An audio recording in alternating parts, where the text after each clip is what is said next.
What's going on, guys? It's Greg from East Coast Eyes, and I'm bringing you another episode of my series Head to Head, where I compare two heads for you against each other and decide which one I like more, and I give you a little information so you can decide for yourself.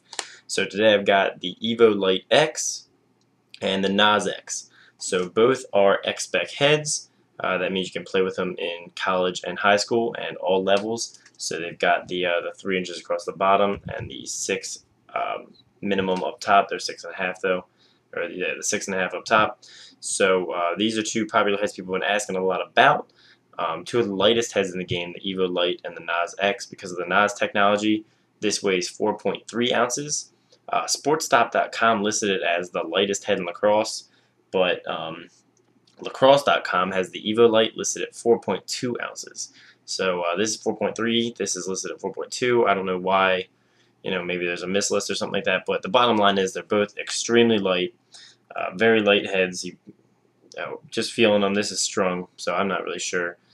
The NAS is considerably lighter than most heads I've ever felt, though. So first we'll talk about the face shape a little bit. Both X heads, you can see the Evo X is one of the least pinched heads in all of lacrosse.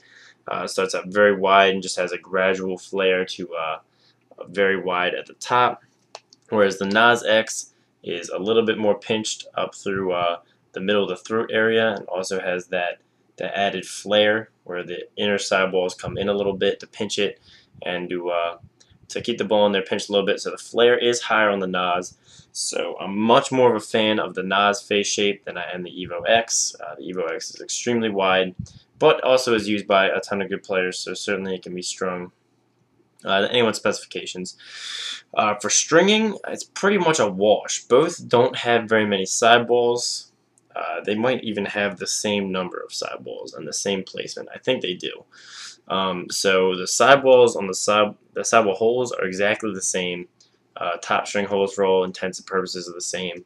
But I'm going to give the edge in stringing to the NAS because of that increased pinch, and that tighter flare allows you to string a tighter channel in a mid to mid-high pocket, without having to be too tight. So the flare helps you string a tighter channel. So as far as string goes, I'm going to pick the NAS X as the winner.